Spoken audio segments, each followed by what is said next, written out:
Bonjour à toutes, bonjour à tous. Nous sommes aujourd'hui avec Aline et nous allons vous parler de sa petite entreprise.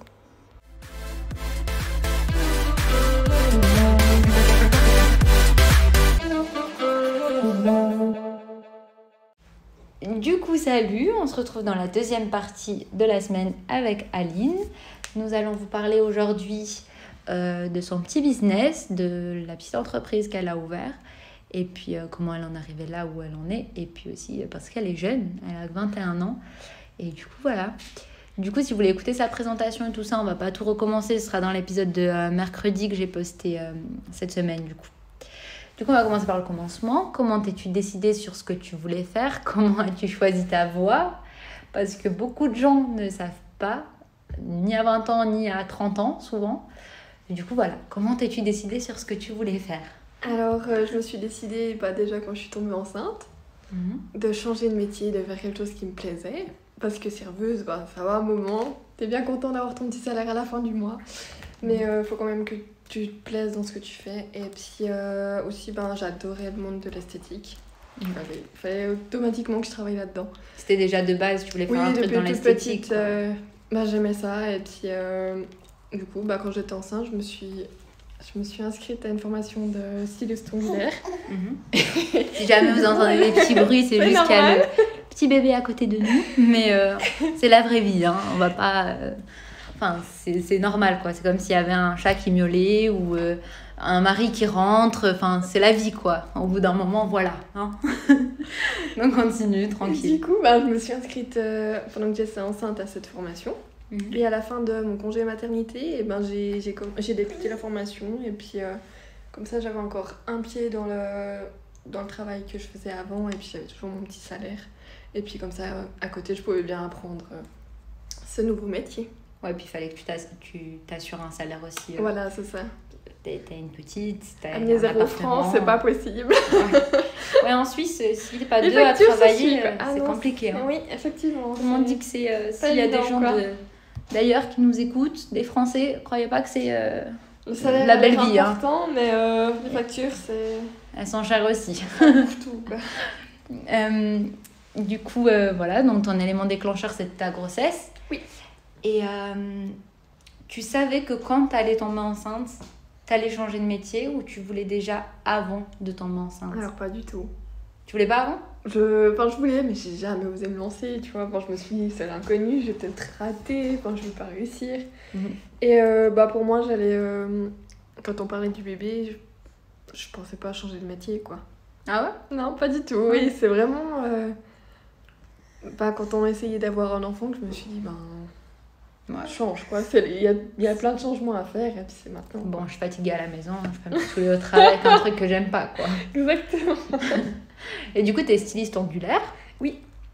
Quelle formation t'as fait pour faire ce métier? Parce qu'il y en a beaucoup qui le font à la maison sans formation. Exactement. Aussi. Hein. Mais toi, ça on en parlera après. Mais toi, t'as fait quoi comme formation? Alors, j'ai simplement passé une formation avec un diplôme à la fin.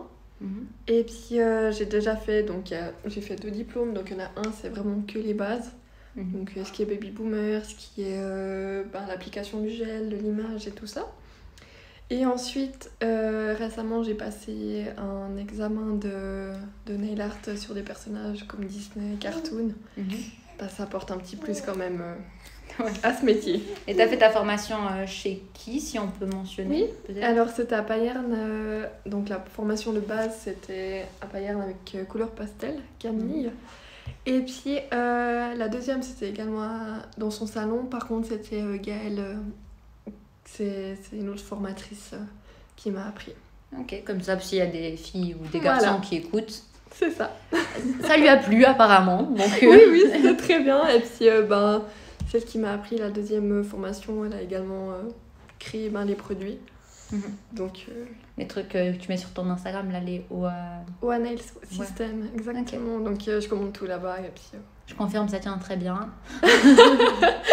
Une cliente. Et du coup, je voulais savoir pourquoi toi, tu avais ouvert un salon.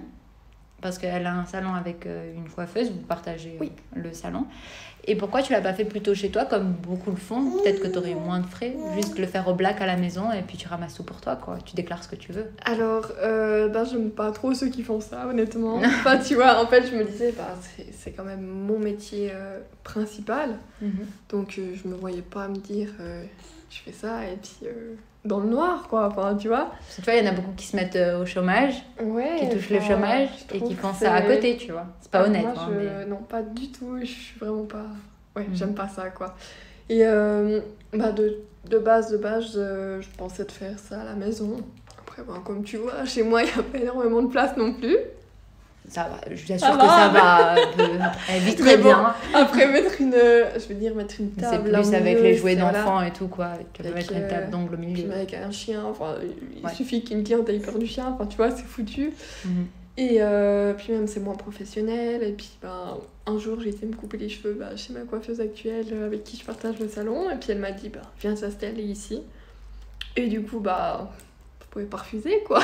Ah bah ouais, c'est clair. Je savais pas que c'était à la base ta coiffeuse. Je pensais que vous étiez rencontrés 2 filles qui voulaient ouvrir son truc. On se connaissait déjà, et puis elle avait déjà ce salon, et puis... Puis voilà. Et du coup, avec les frais que t'engendre le salon et tout, le loyer et tout ça, est-ce que tu arrives à vivre que de l'argent que tu te fais avec les ongles aussi bien que ce que tu gagnais à 70-80% avant? Alors, on va pas se mentir qu'au début, c'est très compliqué. Vous faut rappeler, si jamais, ça fait même pas, ça fait 6 mois que t'as ouvert. Ça fait 4 mois. Ouais, 4 mois qu'elle a ouvert son salon, hein. Donc c'est vraiment le tout début. Du coup, justement, ça fait quelques petits mois que t'as ouvert. Voilà, c'est ça. Donc, est-ce que t'arrives à en vivre au même stade qu'un salaire à 70-80% que t'avais en tant que serveuse, je parle? Donc jusqu'à maintenant, j'avais toujours ce métier de serveuse à côté. Oui, là tu viens d'arrêter il y a très peu de temps. Gentiment, je pars gentiment de là-bas pour me consacrer vraiment que à ça. Et puis j'essaye toujours de me développer un peu plus. Donc c'est clair que pour l'instant le salaire il n'est pas incroyable. Donc le temps qu'on se fasse la clientèle. Mais après, de ce que moi j'ai calculé pour le futur, c'est clair que ça rapportera plus qu'un salaire de serveuse. Puis tant que tu arrives surtout à assumer déjà les charges du salon. C'est ça. C'est l'essentiel en vrai. Parce que après. C'est clair qu'à la fois il me reste plus rien, à la fin du mois il me reste plus rien, mais je veux dire, au moins je peux payer mes factures. Que t'aimes aussi. Et je fais au moins ce que j'aime, je suis contente d'aller travailler et j'ai le sourire. Et puis c'est le plus important. Et ça, c'est le plus important, ouais. Et tu penses que plus de gens devraient se lancer et voir ce que ça donne? Ou est-ce que tu penses que c'est important d'avoir un job stable, alors dit lambda, quoi? Ça dépend de la vie qu'on a, mais c'est clair que si on a un métier stable tous les mois, c'est plus simple. Après, pour les gens qu'il faut se lancer, il faut se lancer, quoi. S'ils ont envie, s'ils ont la possibilité de le faire, pourquoi pas? Ouais. Parce que c'est vrai qu'il y a des situations, toi tu as de la chance aussi, hein, entre guillemets, c'est que t'es pas toute seule à travailler dans le ménage. Ton copain travaille aussi. Il travaille à 100%, donc ça aide aussi. Par exemple, une fille qui habite toute seule, là, ça aurait pas été possible. C'est plus compliqué, quoi. Pour elle va faire au black chez elle. Voilà. Après avoir suivi des formations, et on la comprend. On ne juge pas. Et toi, justement, t'avais quoi comme crainte quand t'as ouvert ton salon? Est-ce que tu avais peur justement de ne pas réussir à assumer les charges? Est-ce que tu avais peur de mettre peut-être en galère un petit peu entre guillemets ta famille? Ce genre de choses, quoi. C'était quoi tes craintes au tout début de ces 4 mois? Ouais, c'est clair qu'il y avait des craintes, ça c'est sûr. Je me suis dit, oula, comment je vais assumer financièrement? Donc je sais que pour l'instant c'est compliqué, donc ça ira mieux plus tard. Mais c'est la crainte principale. Et puis la deuxième crainte, c'est comment je vais me faire de la pub, comment je vais trouver du monde. C'est clair que c'est pas en centre-ville, quoi. Donc je suis pas aux yeux de tout le monde. Et puis donc les réseaux, t'as quand même vite fait le tour. Puis il y en a beaucoup aussi qui font les ongles. Et on a une chier. Je veux dire, même à Bulle, t'en as dans tous les coins de rue, quoi. Donc c'est difficile de se faire une place. Donc il faut se démarquer. Ouais. Et toi, c'est quoi ta technique alors pour te démarquer? Alors pour l'instant... Est-ce que t'as... Je vais poser la question moins gênante, on va dire.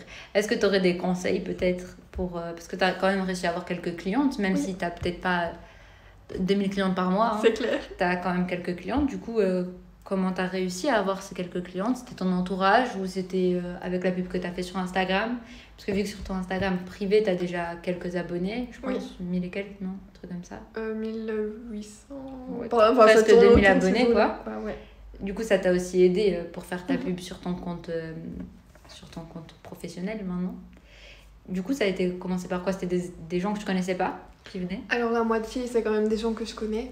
Normal, hein. Et l'autre moitié, soit ils cherchaient une sélection angulaire, puis ils sont tombés sur mon profil et ils m'ont contacté. Donc voilà, ou bien j'avais mis 2-3 annonces sur Facebook.